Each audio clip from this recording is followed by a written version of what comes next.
plenty of time for questions, and they can get to their classes on time, and y'all can get to classes on time. So without further ado, we're moving from the Middle East now to Asia and India in our series. And Professor Dodgen from the History Department and Professor Wu from the English Department. Okay, I've been told that I've been nominated to go first, so I'll do that. I'm speaking on China's development myths, which could cover several hours, volumes of books. One of the most highly published issues out there is China's development myths, and you see books coming out every year, some with completely different notions of what China's doing, with new sets of mythologies about what's right or wrong about what China's doing in terms of development. And so this is not going to be a survey of all of those books. You'll be relieved to know in 15 minutes I'm not going to try that. Instead, I'm going to try and talk about some of the recent myths that have emerged, or some of the myths that have been touched on and deflated, if you will, in some of the recent journalistic work and research work that's being done on China. China's myths are legendary. You can see the Great Wall from space, right? That's an old Chinese myth meant to talk about what a great civilization China had. Unfortunately, it's not true. You cannot see the Great Wall from space. Although I read last week that China is sending up some astronauts who are going to make a concerted effort to prove that you can, in fact, see the Great Wall from space. But the old canard used to be that it was the only man-made structure you could see from space. But if you've been to the Great Wall, you know it's not much wider than many American freeways. And since the view is directly top-down, anything that wide would be visible from space, so you'd have to question that right away. But China is prone to provoking myths. Its mere size causes it to provoke myths. Marco Polo, of course, was China's first mythifier that we know of in the West. And his myths about China were greeted by his contemporaries in Europe with disdain. He was referred to by Europeans as Marco Miliones, you know, the guy who always talked about everything in the millions, because there was no smaller number in his discussions of China.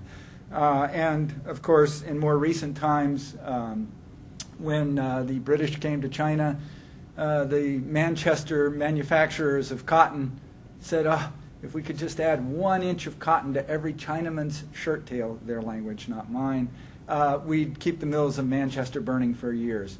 The idea that there was this, endless market out there, and if only we could tap into it, we'd all be rich.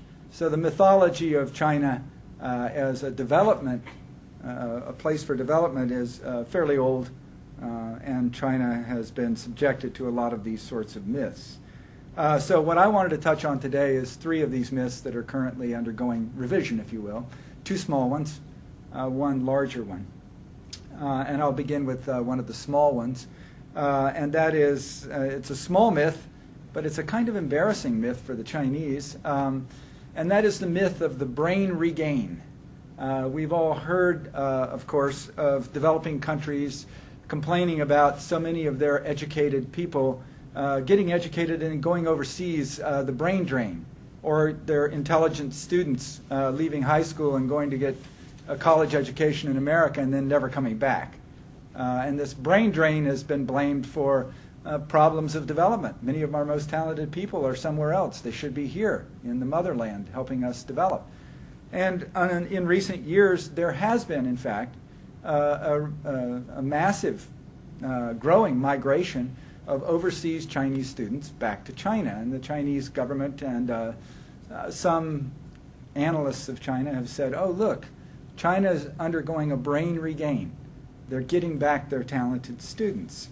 And behind this myth is, as is the case behind many myths, a set of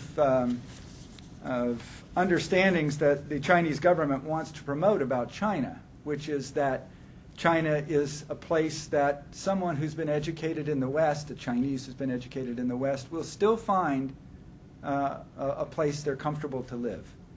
that yes, okay, so you went to America and you got your education, or Britain and you got your education, and you got used to things like political expression being open and certain other issues.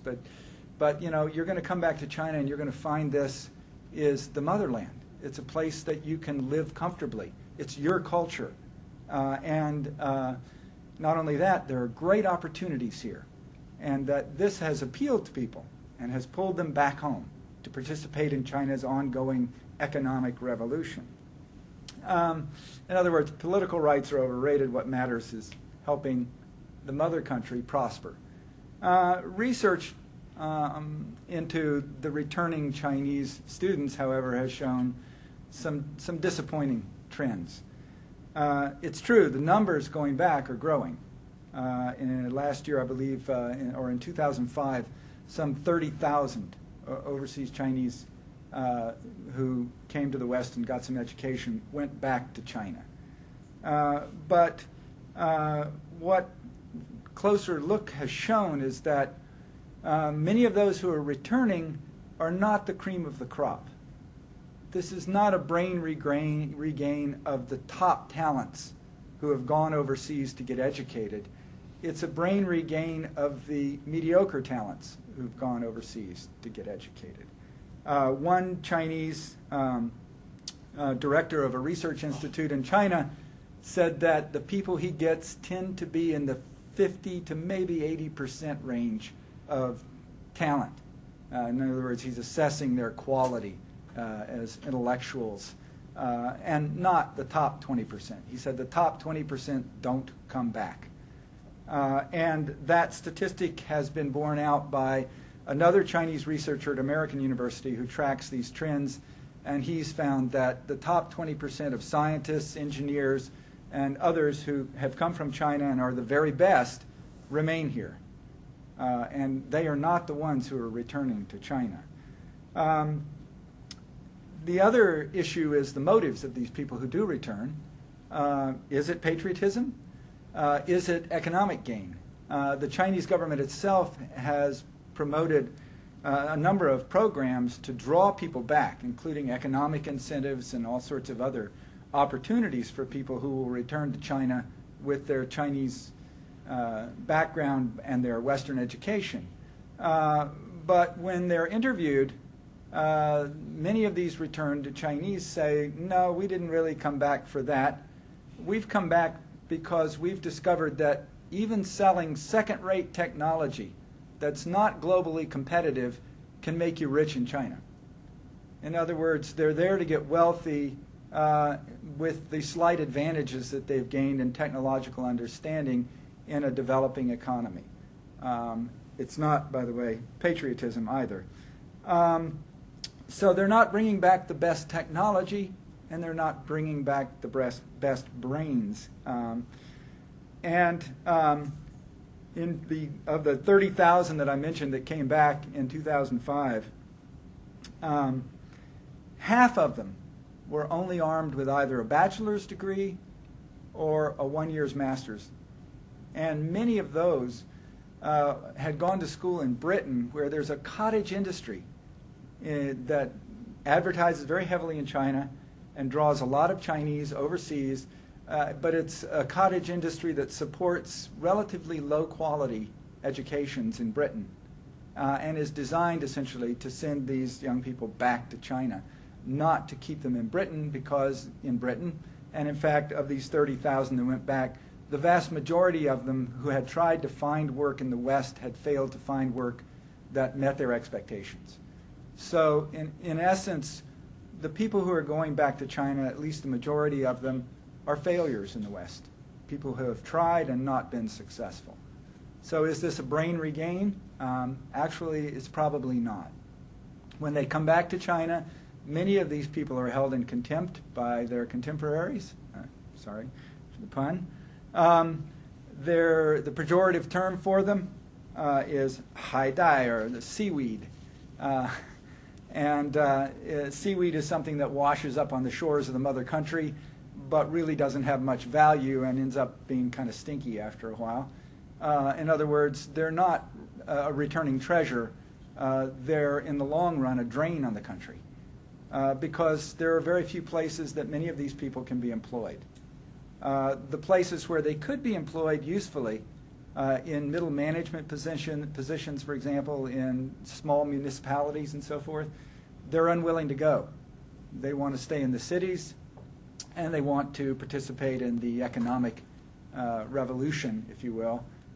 They want to get rich, but they're not there to serve the needs necessarily of China. And so in the long run, they may do nothing more for China than provide a certain amount of social tension. So that's one myth that's not working out quite like it's advertised. The second one, the myth that capitalism brings a more open public society, is one that's long been held up. It's a very optimistic and hopeful assessment that, as capitalism opens up the marketplace, it inevitably opens up people's minds, people's mouths, people's systems of communication. So what about some of those systems of communication? Well, two of the most high profile are, of course, the internet, which many people, my students often say, but they have the internet in China, and the internet's very subversive, isn't it? And of course, journalism.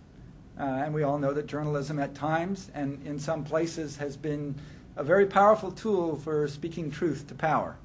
So how are journalism and the internet faring in China? Well, they're not faring well. The internet is policed in China by literally, well, no one knows by how many, but there are certainly tens of thousands of what are called internet nannies who are sitting there every day scanning websites looking for anyone who is violating the rules the government has laid down for appropriate public commentary. And when they find violators, they can be severely punished, of course, and their websites can be shut down. More importantly, their providers' licenses can be revoked, which brings on a certain amount of self-censorship. And so that's one problem, but there's another more serious problem with the Chinese internet, which is that there's no protected content on the internet in China. And so the way you get commercial value out of an internet website in China is similar to the way you get it here. You get hits, right? And they count up the number of hits, and that's how you get paid. But since there's no protected content, if any content that draws hits appears on your website, you can bet within 10 minutes it's going to be cut and pasted into 100 other websites who are all trying to leech your content so that they'll get those hits. And so what you get is this rush to sensationalistic news stories, rumors, hot button items in the press or in the air.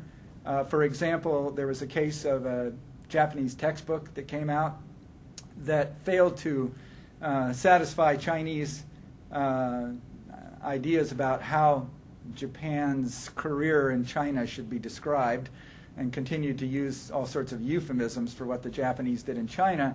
And this drew the ire of Chinese nationally.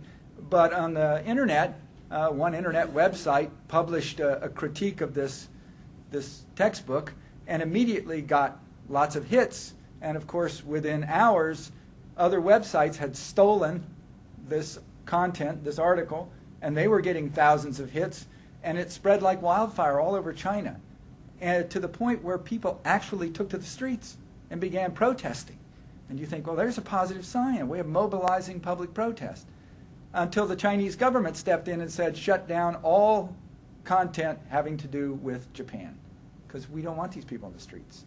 And they had the power to do that. And instantly, Japan disappeared and was no longer on the internet. So the internet is not necessarily going to work out as a medium for the marshaling of public protest or as a public forum. So how about journalism? Now, there's some promise there. Of course, the government has a much easier job doing oversight on journalists.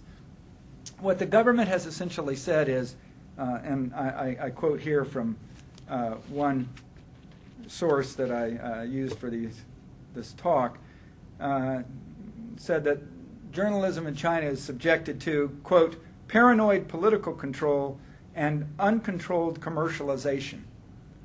In other words, you're welcome to use your newspaper to get as rich as you want, as long as you don't transgress the political boundaries. And the result has once again been almost entirely negative. The most egregious example that I came across was the case of a Sichuan newspaper that encouraged a woman to donate her liver as an organ donor so that they could cover the heartwarming and self-sacrificing story of this young woman who was giving up her liver. But they went to her and asked her to give it up, to create a newspaper story, and of course got vast circulation. The other, perhaps more pernicious tendency in journalism is for journalists to use their access to media to blackmail businesses or to promote businesses. In other words, journalists are for sale and often are shareholders in the businesses that they help to promote. And so they write glowing articles about businesses in which they have an economic interest because that's the way they get wealthy. There was the rather clumsy case of a guy who tried to write a smear article about a business, a local corporation, and confronted them and said, here's what I'm going to publish about you if you don't pay me X amount of money. That corporation went to the authorities and the guy ended up in jail. But in most cases, companies are willing to settle. Maybe his demands were a little too outrageous.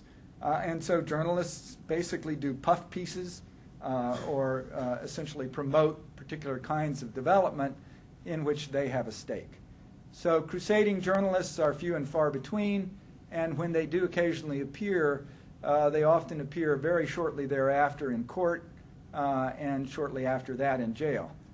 So I don't think we can look to the internet or to the journalistic circles for any time soon for a public sphere to counter the Chinese government.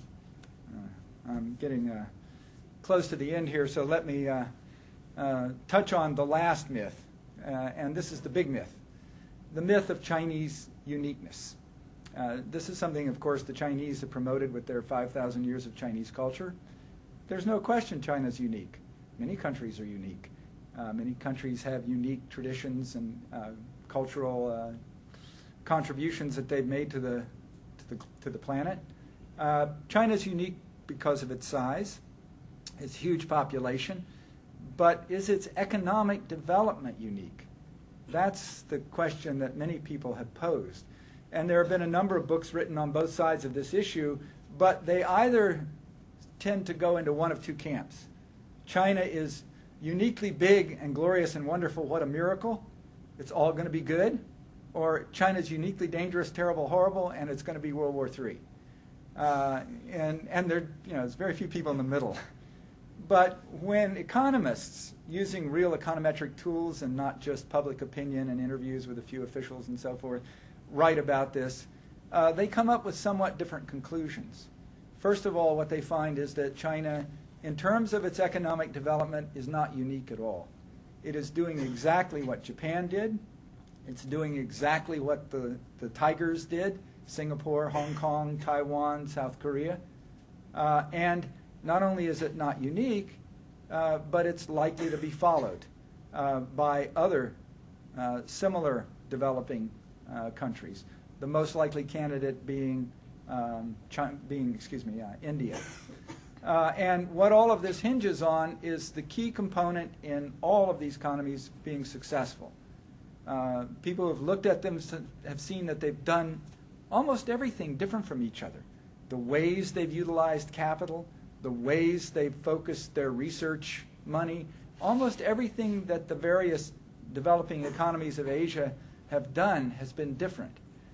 So there's developed this sort of aura of Confucian capitalism or bureaucratic capitalism.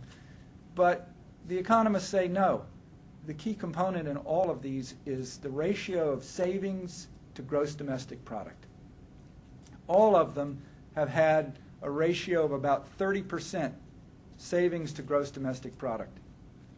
And anybody who doesn't have that ratio is not going to be able to follow this model. Now, it doesn't automatically follow that because you have that ratio, you're going to do this. But that's the prerequisite. And that once you have that in place, you can then begin to follow a number of strategies that will successfully mimic what the Japanese, the Singaporeans, the Taiwanese, the South Koreans have done. And that's what China has done with a very similar, say, high savings rate. And if you look at India, what you see is that 20 years ago, India's gross savings to gross domestic product ratio was about 20%, and its growth rate was about 4.5% per annum. So it was a pretty stodgy economy. In the past decade, the savings rate has risen to almost 30%, and India's growth is now around 7% per annum. The historic highs of the Japanese and Chinese economies have run up to as high as 9 or 10% for brief periods of time, but sustained growth rates of about 8 or 9%. So India is beginning to approach those kinds of growth rates and is very likely to be the next tiger. And so when historians and economic historians look back, what they're likely to see is not a unique China. What they're likely to see is China as one link in a chain of economic development that stretched across Asia, in which various economies learned to follow similar models of development based on high savings ratios to gross domestic product, and to utilize that fund of wealth in ways that tapped into an export economy and helped them grow and become tigers. So I'll stop there. I'm more than run over my time. Okay. So I will. Thank you for the interesting talk. I have a lot of questions, but I think my talk is kind of long too, so I feel like I have to go ahead just with mine. The troop of globalization had marched through Taiwan over and over, yet to this day it still chastises itself by internalizing the judgment of its imaginary West that it needs badly to globalize. My talk is on Lonelier, on an English-speaking lonely planet, the non-English side of economic xenophobia. Here, I'm honored to speak on Citizen of the World on Common Ground Asia panel, speaking to you on the complex issue of economic xenophobia, exemplified in the case of Anglo-Americans teaching in Asia as conversation English teachers. Is my voice loud enough?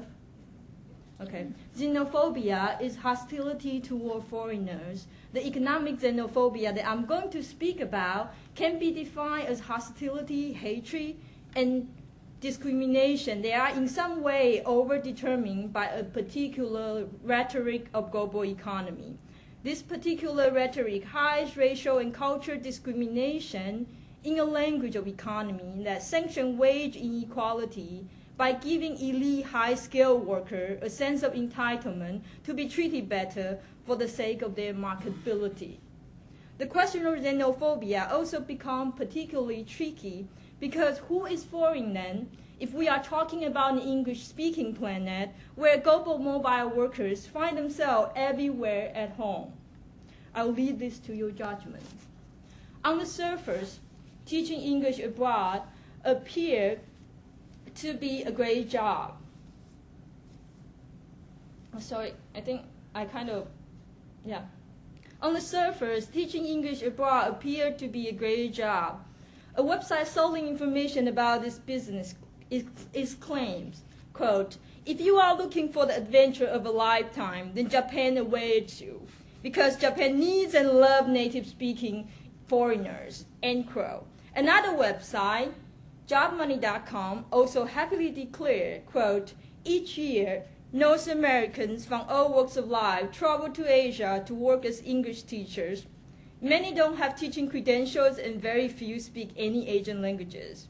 The simple fact that these are native speakers of English enable them to earn a wage of 15, 13, 45, even 75 per hour.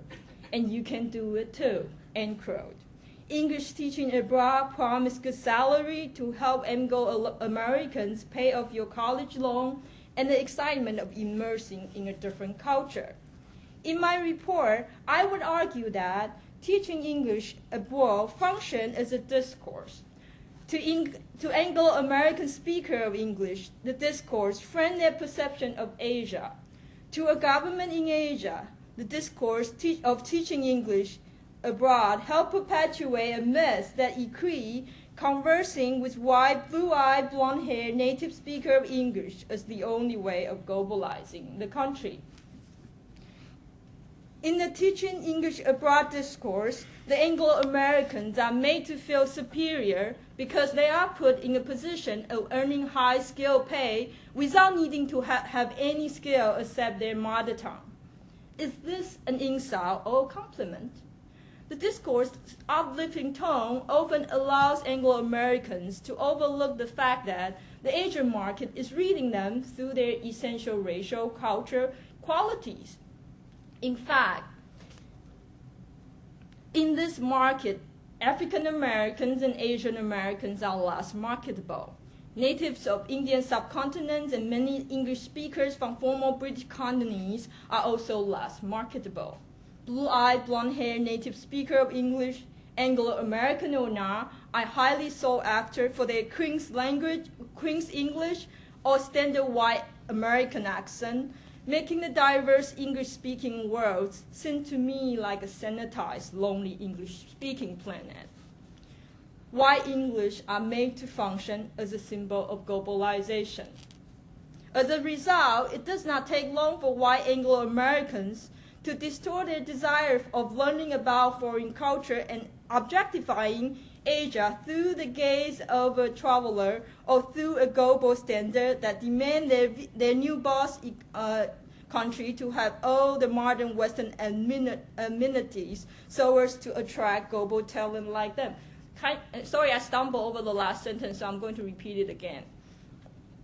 As a result, it doesn't take long for white Anglo-Americans to distort their desire of learning about foreign culture and objectify Asia through the gaze of a traveler or through a global standard that demand their new boss country to have all the modern Western amenities so as to attract global talents like them.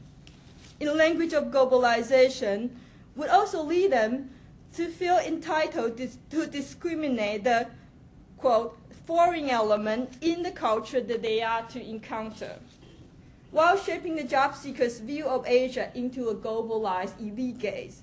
Many websites demonstrate Asia's great need of foreign teachers by portraying it as totally incapable of teaching itself English, and thus crying for a kind of linguistic mission from native speakers of English.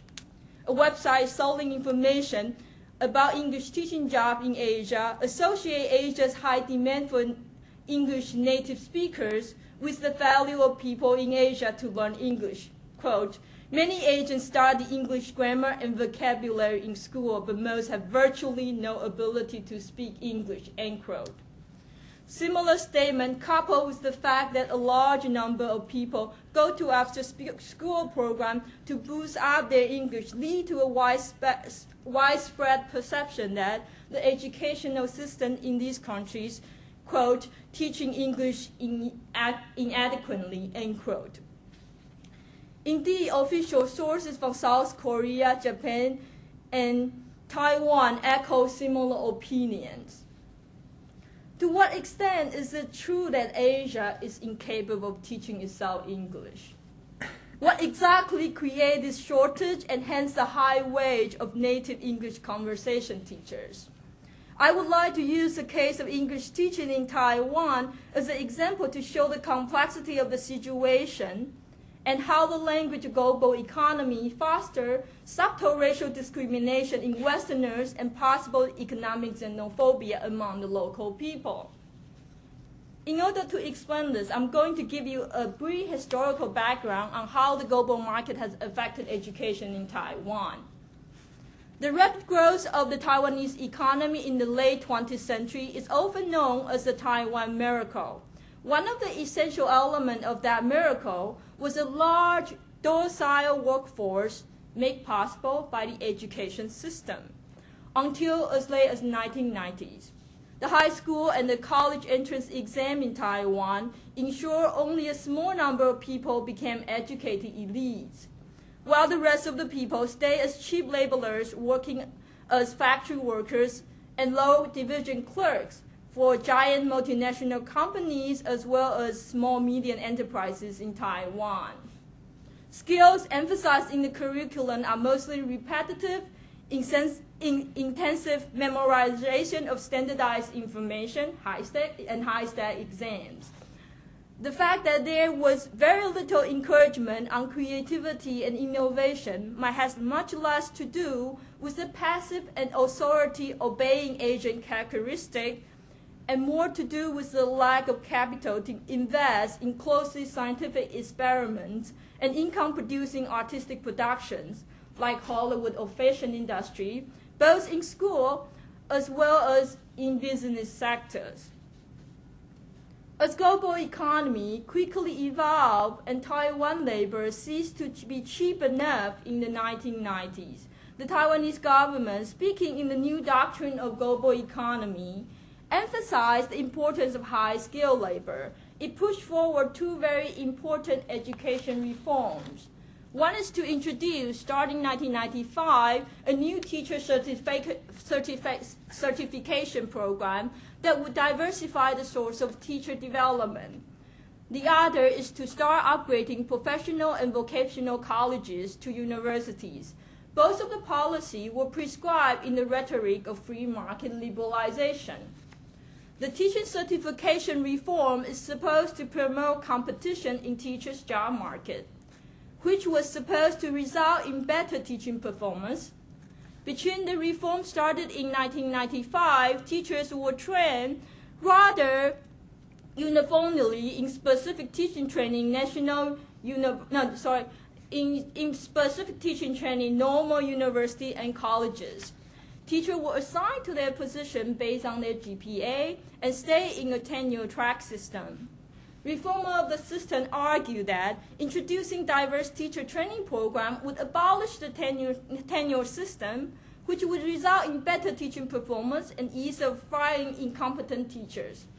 They also believed that this would diversify the pool of teachers and thus expose students to teachers of different ideological beliefs and teaching practices. The reform epitomized the shift from planned economy to a free market economy in education. Similar liberalization gesture institutes multiple ways of entering into universities and flexible and diversified standards. It also upgraded vocational college to universities. Thus, within 5 years, between 1995 to 2003 of these reforms, bachelor degree granting institutions dramatically increased from 84 to 142, and the number of graduate students increased 3 times in these 5 years, to the extent that now the graduate student ratio with the undergraduate student is 1 to 1. In the case of teacher certification, 120,000 certified teachers were produced in these years, only some 20,000 find teaching jobs. 100,000 trained and certified teachers are now waiting futilely for teaching positions. They call themselves wandering teachers and urge the government to address the issue of labor surplus by adding another teacher to primary school classrooms, making it 2 main instructors to a class of 37 students. While officially these education reform are seen as reasonable upgrade from a manufacture-based economy to a technology or service-based one, in reality, it served as a cover-up for the hollowing of manufacturing industry in Taiwan. From 1990s to the early years of this century, Taiwan seized its manufacturing enterprises, abandoning their better educated workers and join the globalization bandwagon to mainland China in search of cheap labor costs. As higher education takes longer to complete, the future workers in Taiwan graduated from university only to find a Taiwan that does not have enough white-collar jobs for them, while a significant amount of unwanted local blue-collar jobs were contracted to workers who came from developing countries like Philippines, Thailand, and mainland China. Between 1996 to 2004, unemployment rate progressively increased from 2.6 to 4.67. Among college graduates, it is 4.91. During the same period, suicide rate increased dramatically from 6.2 per million in 1993 to 15.3 per million in 2004. In the year 2005 alone, 10.2% college students attempted suicide. Many fear graduation equals unemployment. And mind you, the rate is actually better than the one in the US. Some people would tell me that these rates are actually not astonishing at all, the changes. As one of the diagnoses of this economic downturn, the government was quick to point out with its coherent and sound logic of globalization that Taiwan was not globalized enough. Its city and countryside does not have proper English signs to help foreigners navigate, and its people do not have English proficiency necessary for the competitive environment of international business. It decides, against strong opposition, to work toward making English the second official language of the island in 10 years. Whether further globalization is able to save Taiwan from economic downturn, we don't know. The verdict seems to imply that in the last 20 years, Taiwan English education failed the mission of globalizing Taiwan, and that its citizens barely have the ability to speak to foreigners in good English for good global business. This, I think, is an unfair judgment and an insult to Taiwanese English teachers, local or foreign. The government's judgment, I think, fit nicely with many English teaching discourse abroad, teaching English abroad discourse that I showed you earlier. As part of its commitment to globalize Taiwan, the government started a new campaign on adding English instruction to primary schools. While it was the norm for most Asian countries to start teaching English in junior high school, 7th to 9th graders, in the last 10 years, we see a dramatic change. South Korea, Taiwan, and Japan had made it official to include English instructions in primary schools, and were in the trend of pushing it to younger kids, despite many concerns about how it might interfere with first language acquisition. All of these countries also have many after-school programs and diverse unofficial English schools that tailor to English learners' needs. English learning is a lifelong enterprise. Students can start to learn as early as 4 by going to private bilingual English kindergartens. The Pan-Asian hunger for English even changed Malaysian government's mind. Instead of seeing English as the language of its former colonizers, Malaysia now is ensuring that English is the instructional language of math and science in Malaysia. To follow this larger trend in Asia, Taiwan, beginning 2004, adding English courses to 5th and 6th graders' curriculum, and is looking to extend the English instruction to 3rd and 4th graders. Now, as you can see, this looks like new job opportunity open for certified teachers, right, who have been waiting for positions for many years. To fill this position in 2004, the Ministry of Education held a special certifying exam for wandering teachers to qualify them for English teaching. It was a very competitive exam. Among the 50,000 who took the exam, only 3,000 get the certification. However, to their dismay, the ministry also announced its preference to give the job to native speakers of English, sometimes even without the need for any certification, and with a salary that is almost twice the local teacher's pay, and free flight to Taiwan too. To sum up, looking at the widening unemployment rate and vast disparity in Taiwan, one realized that Taiwan, and similarly Japan and South Korea, might be an example of a new global era that increasingly defines the competitiveness of nations based on the creation of an English-speaking, high-skilled workforce. If emphasis on high skill means competitiveness across the globe, the winners are few. And the high-skilled workers will be wasted on their local land if they don't have English proficiency to give them global mobility. If so, this looks like a particular kind of global village xenophobia. Native English speakers preferred in these Asian countries are still typically white. In some cases, it might be easier for a white European to get a job than a black American. You can accuse Asians for being racist, but essentially it is a result of white cultural imperialism coupled with a particular rhetoric of globalization. The cultural imperialism not only informed this racial preference, but also drive the government and students' parents to recognize only English with American or British accent as English, and write their deep distrust of their local ESL teachers into official policies. This deep distrust is one of the origins of high demand for English conversation teacher in Taiwan. I also wonder if the ability to speak English only paved the way to exile and importations of foreign workers in all sectors. Taiwan's business leaders are now starting to emphasize the need to import high-skilled professional workers from mainland China because Taiwanese college graduates are simply not good enough. From similar complaints, we can understand why the English teaching market is hot in Asia. The level of competition are high in this country. With existing giant multinational monopolizing the market, small enterprise cannot grow to become big enterprise and thus set a limit to the number and kind of job available. While only a lucky few can get the jobs, the rest has to struggle for their whole life for lifelong education. If they had a degree in higher education, the best excuse for their failure become their English.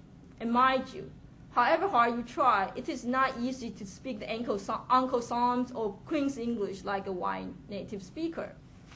Now looking at the real diversity of international relationship and the diverse kind of English in the world, this market for native English conversation teacher is turning the world into an English-speaking lonely planet.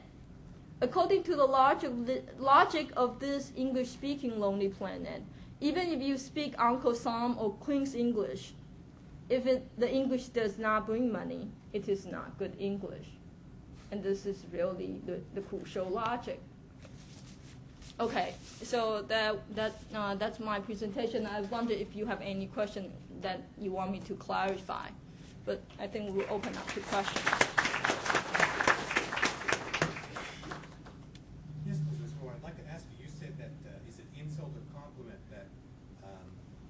English teaching and the usage of foreign teachers, whether they're white, blue-eyed, black, Indian, at whatever level they are, that it could be insult or compliment. Would you address a little bit the degree to which there is benefit or no benefit to the fact that native English speakers are bringing to the Oriental culture a perspective of interactive, dynamic, critical thinking communication? I would say that it's actually a great benefit. But then when the market actually, only look for a white English speakers, right? And then silence all other kind and only privilege the economic benefit, and even ask the English teachers themselves to see their own role only as an illegal worker, then it become a problem. I would say that I myself benefit from a lot of native English speakers teaching me, right? And it's really an insult to of their high aspiration for cross-cultural communication to have it reduced to the level of basic economic principles.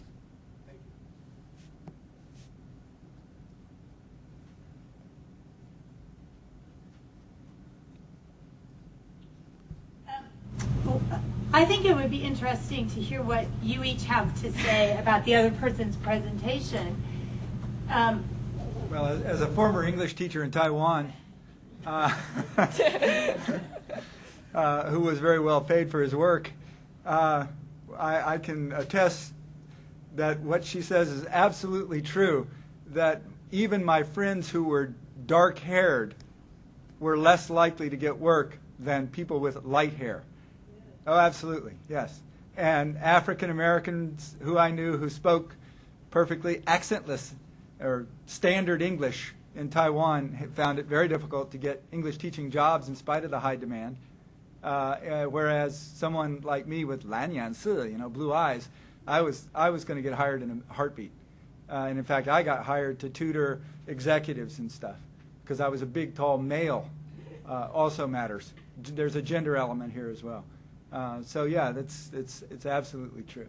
And I had a friend, a roommate, who was a polio victim, a native Taiwanese, who went to Rutgers, got her degree in teaching English as a second language, went back to Taiwan, and for a time found it difficult to even find a job. And she spoke as good English as I do, if not better sometimes.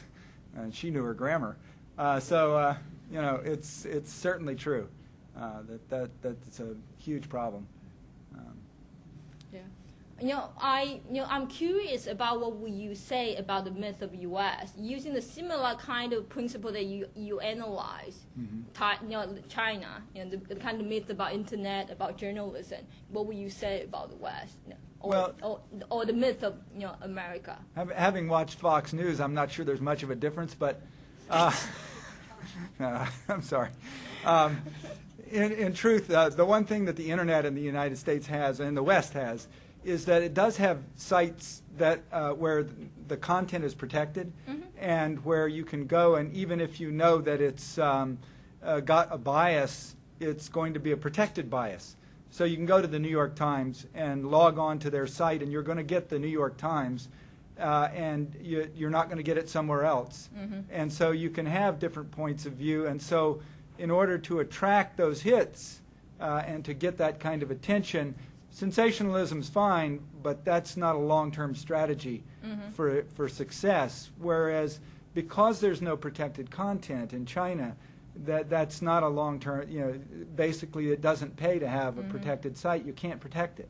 So until the legal system in China catches up with the internet and you can enforce the rules on protected content, then you're not going to have an internet there like you have here. So there are significant differences. There's some similarities as well. The internet, as we all know, is a place for rumor mongering, and you can spread lots of disinformation through the internet in both cultures. So that's a problem everywhere. To what extent is content protected in other media? My sense would be it's not very well protected at all anywhere. Intellectual property is one of China's huge challenges. They know in order to take the next step in research and development, that they need to find ways to protect foreign investment and especially intellectual investment.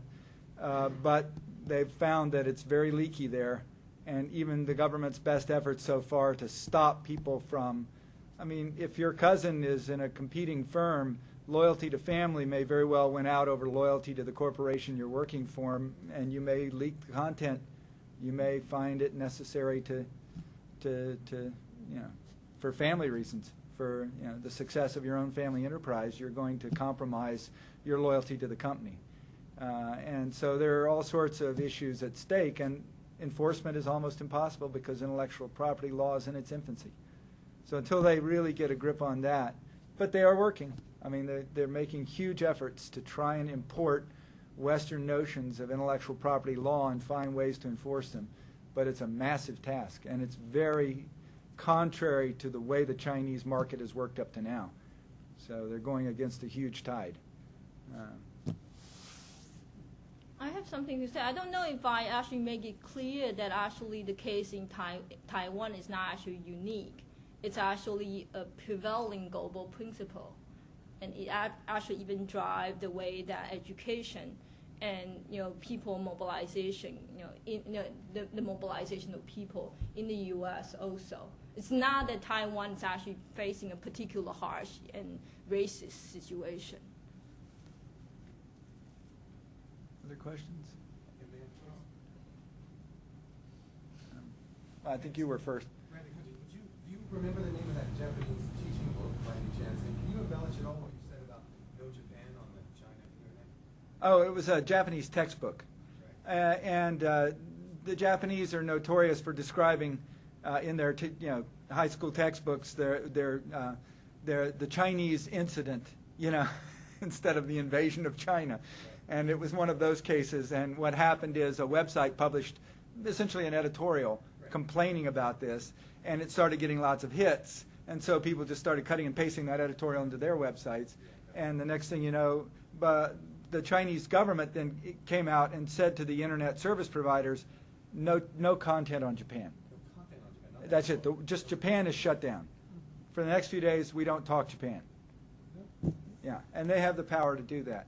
And I often tell my students that, when I went to, as a graduate student in my first year at Yale, one of the first people I met was a guy who had just come from China who spoke virtually flawless standard English, which he had learned on the radio from overseas radio broadcasts. He had a real problem understanding a Southern accent, but his English was remarkable, and he was a brilliant guy. Clearly, his subject was U.S. history, and at that time it was when the first PCs were being produced for home use and stuff. So most of us went to the computer lab, and I started getting emails from this guy.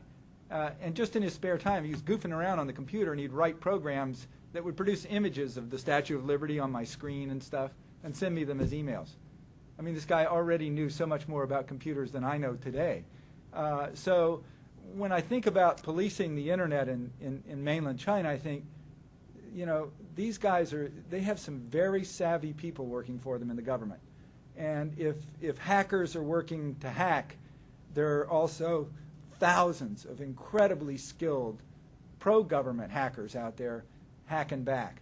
So, it's that contest is going on, but so far the government's got the resources to pay the people that are really good, and there are some really good people in China at dealing with the internet. So I don't see it as freeing itself up because some rebel hackers are going to somehow free the content. It's not going to happen.